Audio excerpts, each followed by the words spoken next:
Sir Fabio? Ba't parang nakakita kayo ng multo? Nasaan na Ma'am Camila niyo at si Emma? Emma? Camila?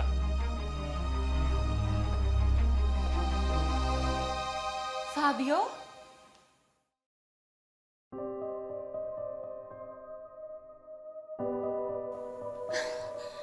Na-surprise naman ako. You're home.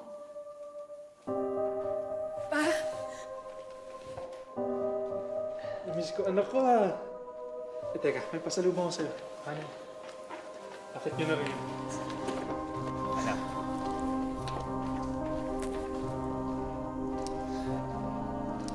Fabio.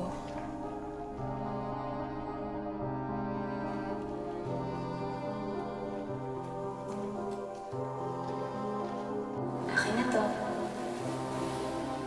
Huwag kang mag-seek ng comfort sa lahat ng mga bagay na binibigay ng Papa Fabio mo.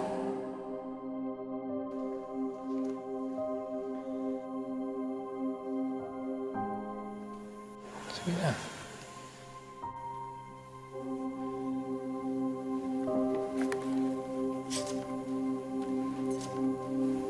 Salamat pa.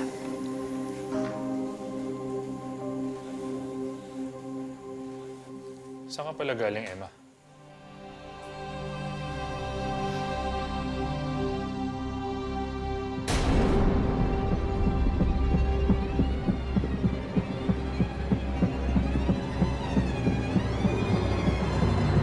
Sige, hayaan mo. Tatawagan ko, i-check ko yung bahay. Tinatawagan ko siya pero hindi pa rin siya sumasagot. O basta tawagan mo ako kapag sumagot na siya sa'yo.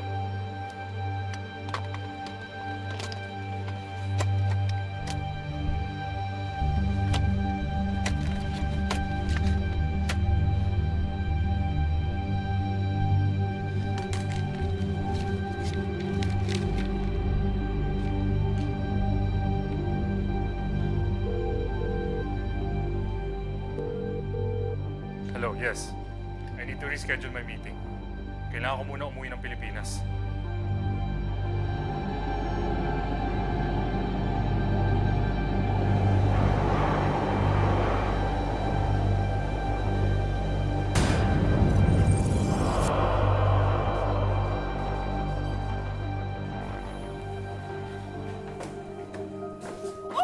Saan ka naman pupunta?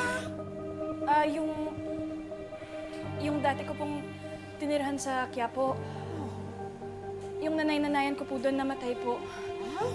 Kaya kailangan ko lang po bumisita sa burol. Pasensya na po, Manay. Babalik po ako agad, promise. In 15 minutes, nandyan na kami. Ihanda nyo ang eroplano. Dali! Sa airport ka na magbihis. Tara na!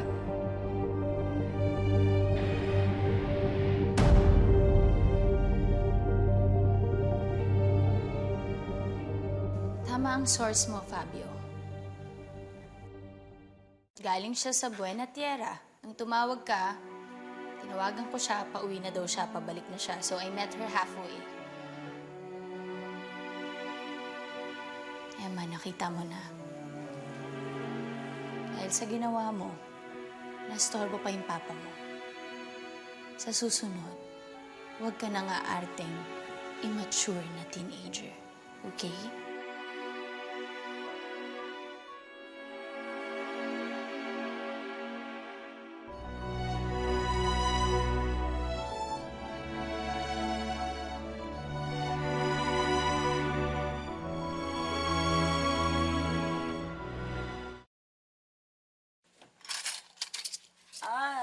So biglaan yung pagsama ni Emma. Hindi niya alam na palis ka. Oo, Nay. Bigla lang ako kami nakita sa daan. Oh, ano sabi nila Lani at Larry? Binigyan ba naman kayo ng maayos na kwarto? Siyempre naman, Tay. Sa iisang kwarto? Tay, Nay. Rated PG lang ho ang nangyari doon. Rated PG. Totoo! PG? PG, yun ba yung dalawang balat na magkadikit? Aba, yung may kissing scene. Halika! Pwede na rin pang PG yun ah. Nay, Tay, naman. Nak, nasa edad ka na. Ang gusto lang namin ng nanay mo na maging maingat ka naman sa mga desisyon mo. At huwag mong kalimutan, kahit nasa tamang edad ka na, kami naman nagkakaedad na. Kaya lahat ng desisyon mo, pwede kaming atakihin sa puso niyan. Ga naman eh. Atakihin ka agad sa puso. Ga, nag-usap na tayo tungkol dyan. Sabay tayo, ha? Oo ka. Pero hihilahin ko naman yung paa mo habang tulog ka para atakihin ka rin sa puso. Eh di mo forever. Magkasama na tayo. Ga. Mahal kita, ha? Ayoko maging malungkot ka. Kaya, mauna ka na. Di baling ako na lang malungkot. Wala naman eh. Ito naman, pinapatawa lang kita. Tol! Wow! Ay, siya, Tito! Ay, Ang ganda ng timing mo, ah. Makain kami, ah. Alam mo naman kung may mga kaibigan mo, may schedule na tayo natin yan. Mukha.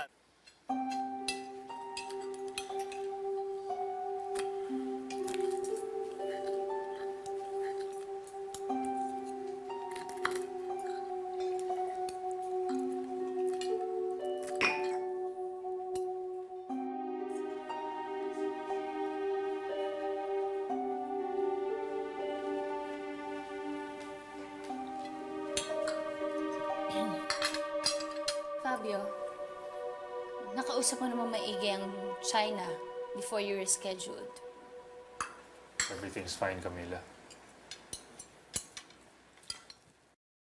So, anak, kumusta naman yung trip mo? Tsaka sino pala kasama mo dun sa Buena Tierra?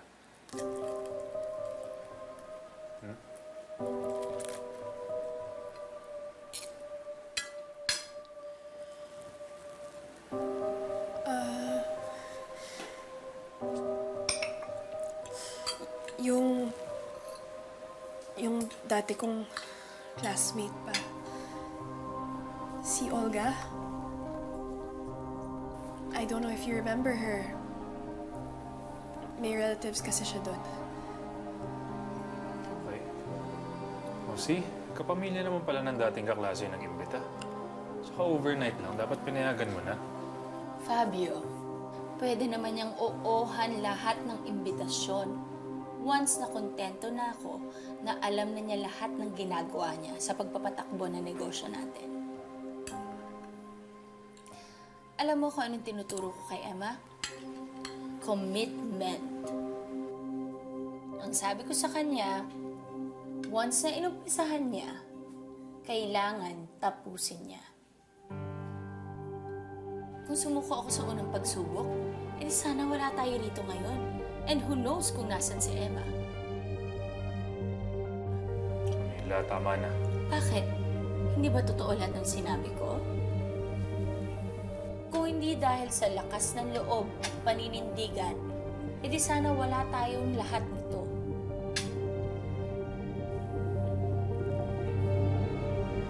Ayaw mo bang matutunan yun ni Emma?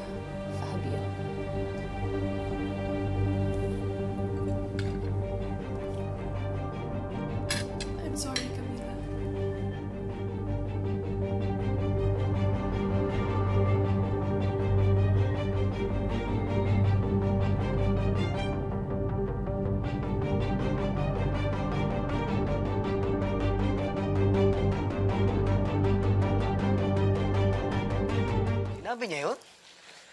Oo.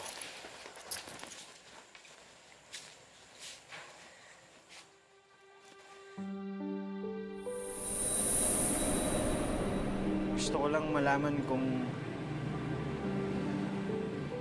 may nararamdaman ka ba sa akin.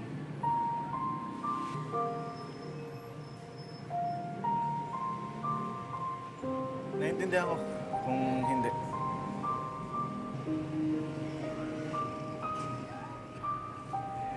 Mauna na ako.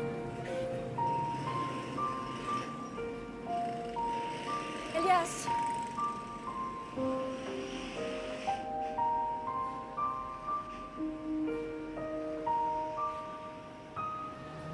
Bakit? Hindi...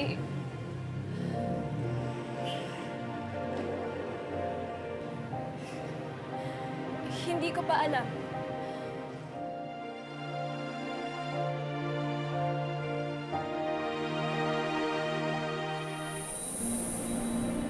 Sinabi niya? Alam mo na. Hindi ko pa alam. Oo. Pero Tol, tingin mo, may feelings kaya siya sa akin pero hindi niya pangalang alam? O wala talaga siyang feelings? Pero posible nung magkaroon, hindi niya pangalang alam. O, hindi niya alam kung paano sasabihin na wala siyang feeling sa'yo.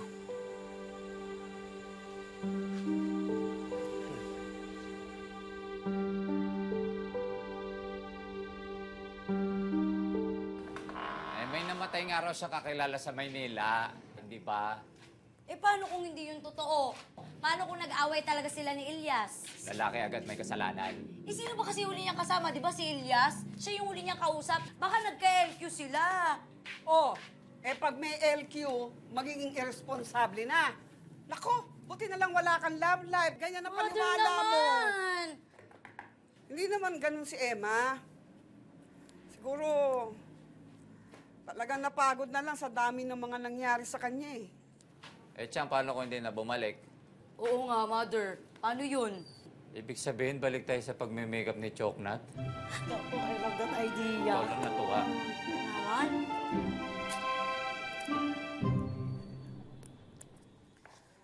Fabio, good night. Matutulog na ako. Okay, good night.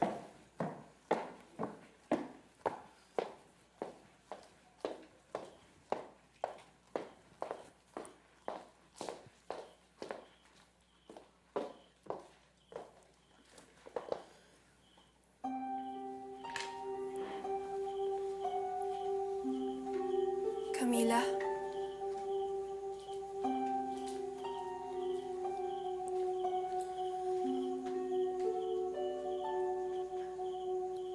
I'm sorry.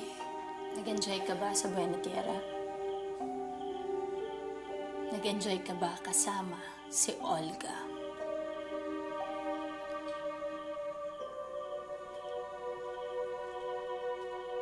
I was upset. Nakita lang ho niya ako. Biglaan lang po yung desisyon ko. You know, Elias has nothing to do with it. Huwag na huwag mong babanggitin ang pangalan na yan sa harapan ko, Emma. Anong meron kayo ng lalaking yun?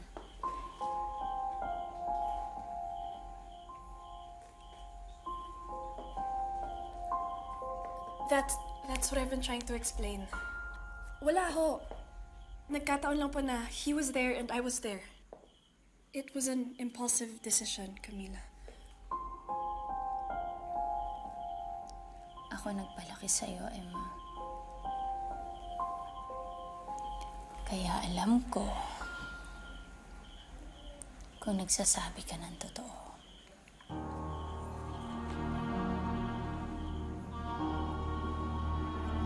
Is everything okay? Yes. Sinasabihan ko lang si Emma na huwag na niyang uulitin. Right, Emma? Hindi mo na uulitin, di ba? Opo.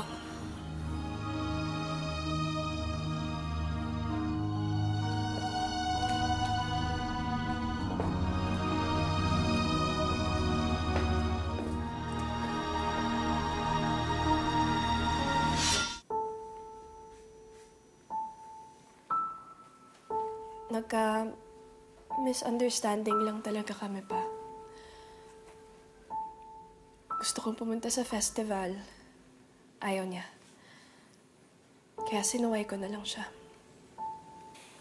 Anak, nasa tamang edad ka na. Pwede ka nang gumawa ng desisyon para sa sarili mo. Gusto ko lang naman kayo matulungan ni Camila pa. Anak, alam mo ba? Dahil sa'yo, nabuo ang pamilya namin ni Camila. Hindi ko nga maisip kung anong merong buhay kami ngayon kung wala ka. Alam mo, pwede ka sumama sa akin. Tatapusin ko lang yung appointment ko sa China, tapos pwede ako umuwi dito. And then from here, punta na tayo ng US. Magbakasyon tayo doon. Pahinga ka. Ako nang bahala sa mama mo.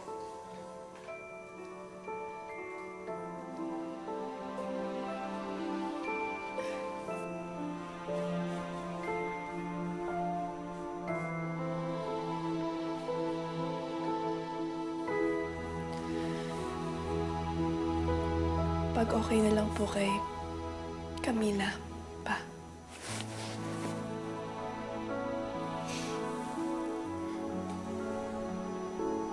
Okay, sige.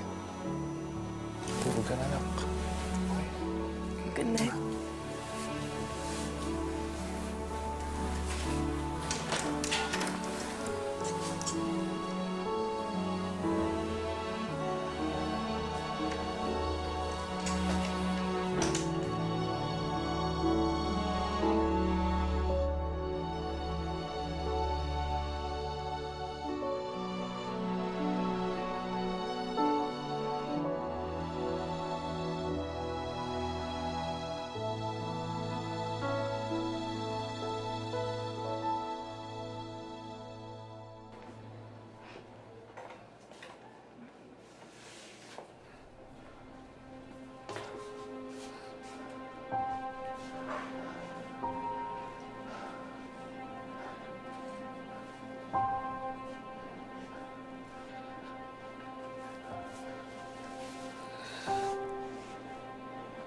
Hindi ko gusto yung nangyari sa atin na ganito.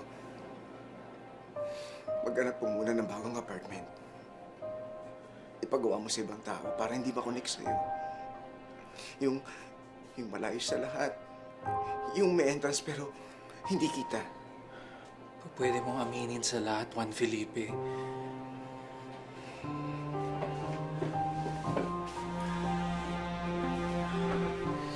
Hindi ka ba masawa sa pagtatago at pagsisinungaling sa lahat?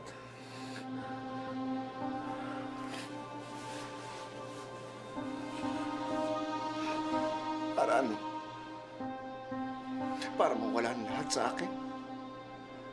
Iba na ang panahon ngayon. Pwede ka nang matanggap ng mga tao.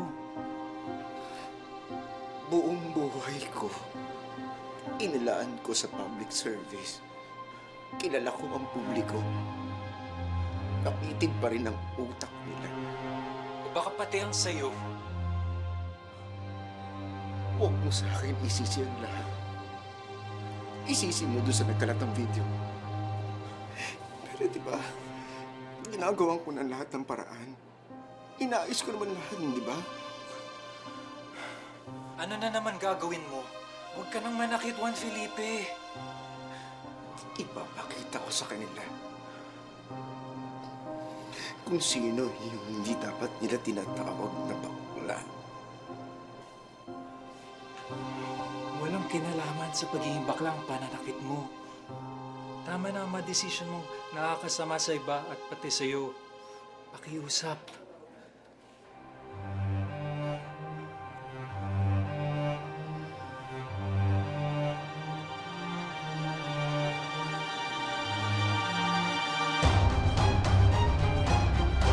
Paulit-ulit ko na siyang interrogate. Pinagbantaan ko pa. It's either na binabayaran talaga tong waiter na di matibag na to o sadyang takot talaga siya kay Mayor. Sa tingin mo si Mayor ang nagpapatay o pumatay kay Justino? Ang alam ko lang ay kung ano ang sinabi ni Tatiana de la Torre. na posibleng pinapaamin to si Di Matibag na siyang pumatay kay Justino para hindi siya madiin. Dahil siya lang at si Emma ang nakikita kong may motibo. Kaya nga gusto din sana kitang makausap eh. I think someone else might be involved. Nakuha ko to sa isang babae na na-encounter namin ni Aran sa San Lucas de Oro. Posible siya din yung babae na nakita ni Elias sa Society Ball. Andun din siya sa City Hall nung lumabas yung video ni Mayor.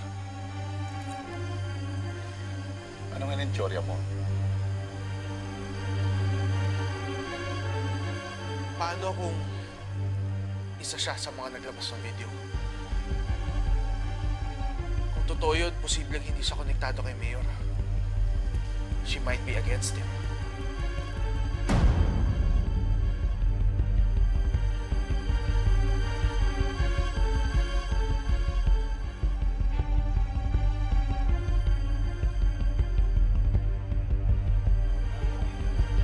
Chip, hindi na kami kasya dito. Masikip na nga kami. Oo nga, Chip. Di na nga ako makahinga sa baho ng mga to. Baho ka rin!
Tawa na, Mayor.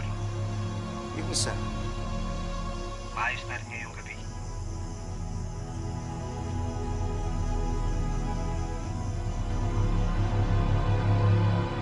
Anong hindi nyo makita? Di ba ang sabi ko sa inyo, babantayan nyo? Nakasunod kami, Ma'am Alba. Kaya lang, biglang nawala yung tricycle na sinasakyan niya. Pinuntahan din namin yung reporter na dapat kamiting niya. Hindi na rin siya nakarating doon.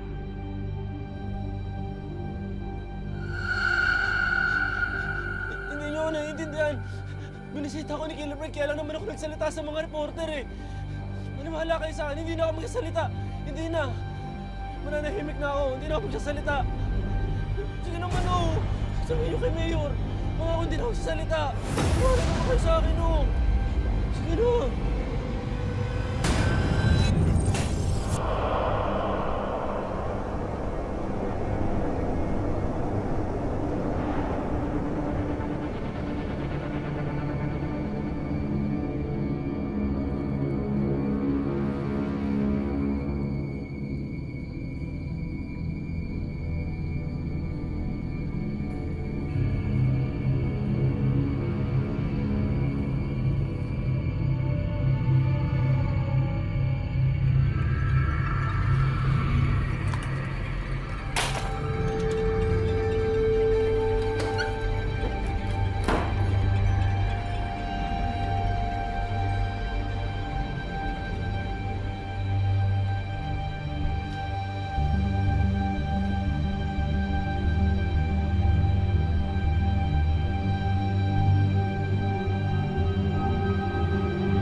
Emma?